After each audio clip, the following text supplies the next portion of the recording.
la defienden les preocupe las medidas regulatorias, la regularización. Escuchamos de inmediato la intervención del asambleísta Cristian Viteri de los registros de Alianza País. Durante muchísimos años estuvieron acostumbrados a actuar libremente y con pocas regulaciones, siguiendo la onda neoliberal que comenzó precisamente en los Estados Unidos allá por el año 1981, que terminó finalmente en el año 2008 con la quiebra de Lehman Brothers Bank. Y justamente por eso, recién en Estados Unidos comienza la regularización de la denominada banca de inversión. En nuestro país, con la Ley General de Instituciones del Sistema Financiero, se desregularizó la banca y con eso se dio pie a la gravísima crisis financiera del año 1999, por varias razones. Primero, porque se permitía la banca offshore. Segundo, estaban permitidos los préstamos vinculados. No había control de las tasas de interés. Raúl Patiño nos ha dicho que para un préstamo le cobraban el 71% de tasa de interés activa y la pasiva estaba por encima del 100%. Luego de la debacle del año 99 vinieron una serie de regulaciones parche que definitivamente no vinieron sino a paliar un poco la situación de crisis en que se quedó el sistema financiero, pero que finalmente le costó al país 7.000 millones de dólares. Entiendo que a la banca y a los defensores de la banca les preocupe una norma que establezca la orientación del crédito, pero si bien es cierto la banca es un negocio, hay que tener en cuenta que es sobre todo un servicio público y un servicio público que tiene repercusiones y efectos importantísimos dentro de la ciudadanía. Es el ciudadano el que debe estar protegido por la ley porque es un bien jurídico superior. Y por esta razón es importante incentivar los créditos productivos, educativos, de vivienda. Sin lugar a dudas, yo quiero sugerirle que en el artículo 207 de este proyecto de ley se incluya además de considerarse los segmentos de tasas de interés, garantías y límites de crédito para efectos de la orientación del crédito, también se añada que se tome en cuenta el rol que cumple la banca especializada. La banca offshore, la banca en paraísos fiscales, ha sido un gran negocio para las instituciones privadas financieras.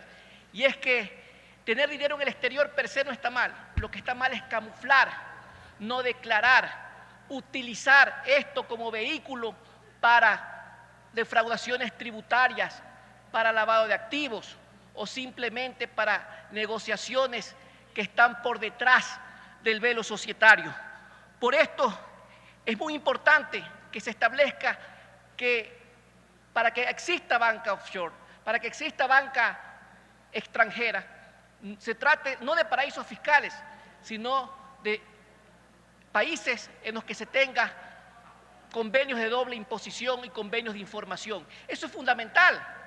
Esto seguramente, esta disposición obligará a la República de Panamá a por fin suscribir un convenio de doble imposición y un convenio de información para que cualquiera pueda tener su cuenta en Panamá, pero pueda a su vez ser esto conocido por las autoridades y por los organismos de control.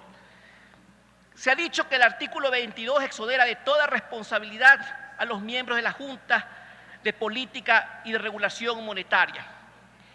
En realidad, en este artículo lo que se establece es que el legítimo contradictor es cada uno de las instituciones que conforman esta Junta y que las demandas deben ir contra ellos. Y es que eso es lógico, porque dice que si la demanda, cualquier tipo de acción se presenta de forma personal, evidentemente se puede producir un desequilibrio, porque no es lo mismo que un banquero que tiene arcas infinitas pueda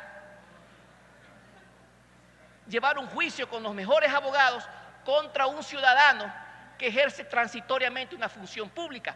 Por esa misma razón, aquí se establece en esta norma que será luego la institución, si es que es declarada responsable, quien podrá ejercer el derecho de repetición en contra del funcionario que es declarado responsable de cualquier acto indebido o que se le encuentre algún tipo de responsabilidad.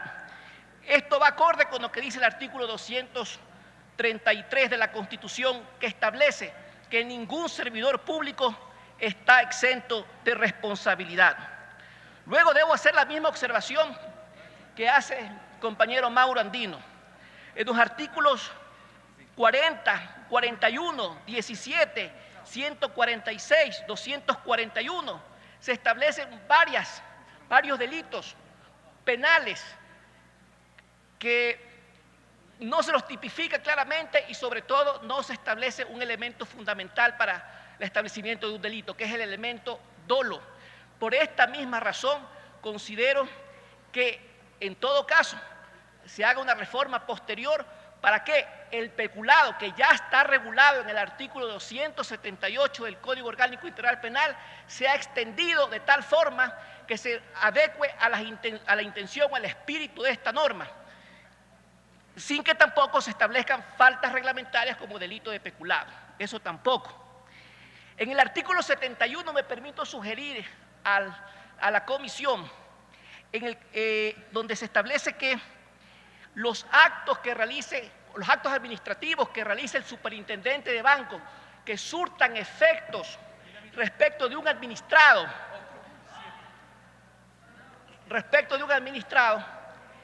de acuerdo al artículo 71, no son sujetos de apelación ni ningún tipo de reclamo administrativo. Presidenta, lo que a mí me parece que esta disposición contraviene lo establecido en el artículo 173 de la Constitución. El artículo 73 de la Constitución establece que los actos administrativos de cualquier autoridad del Estado pueden ser impugnados tanto en la vía administrativa como en la judicial. Dice, tanto en la vía administrativa. Podríamos incurrir en un artículo en donde establezcamos una causal de inconstitucionalidad. Bien podríamos establecer que los actos del superintendente de bancos puedan ser apelados a la Junta de Regulación de la Política y Regulación, la Junta de Política y Regulación Monetaria. Por otra parte, en los contratos de adhesión, donde dice que los contratos no incluirán aquellas cláusulas prohibidas por la legislación, se debería incluir una norma que diga y se sujetarán a los requisitos establecidos en la Ley de Defensa del Consumidor, que establece requisitos importantes para los contratos de adhesión, que sean en idioma español, letra 10, que no se establezca renuncia de derechos, etc.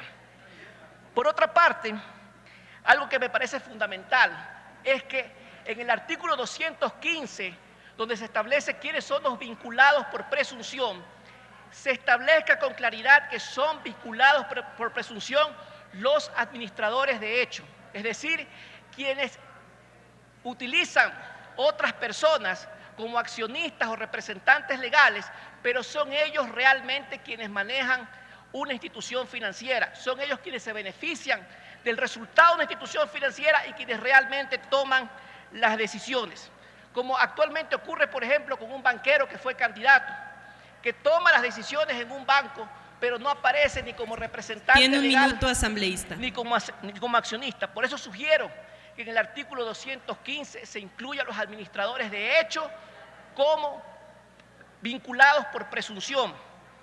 Finalmente, pues, hay que anotar que el artículo 507, también cuando habla del cheque protestado, dice salvo las responsabilidades penales. Ya el delito por girar cheques protestados fue eliminado en el Código Orgánico Integral Penal. Y finalmente, decir que esta ley trae muchos beneficios para los ciudadanos, pero uno muy importante que aquí no se ha dicho, que se establece que para el cálculo del anticipo mínimo, todas las tierras rurales, todas las tierras agrícolas o agropecuarias ya no serán parte de la fórmula, así consten en el activo para sacar el cálculo del anticipo. Igual sucede para los comisionistas, es decir, para las personas que están en el comercio y que actúan comprando y vendiendo bienes commodities de grandes empresas, lo cual les significa un beneficio tributario, obviamente, y sobre todo les permite tener mayor liquidez para el ejercicio de sus actividades. Gracias, señora presidenta. Gracias. Tiene la Fue la palabra participación del asambleísta Cristian Viteri, representante de la provincia.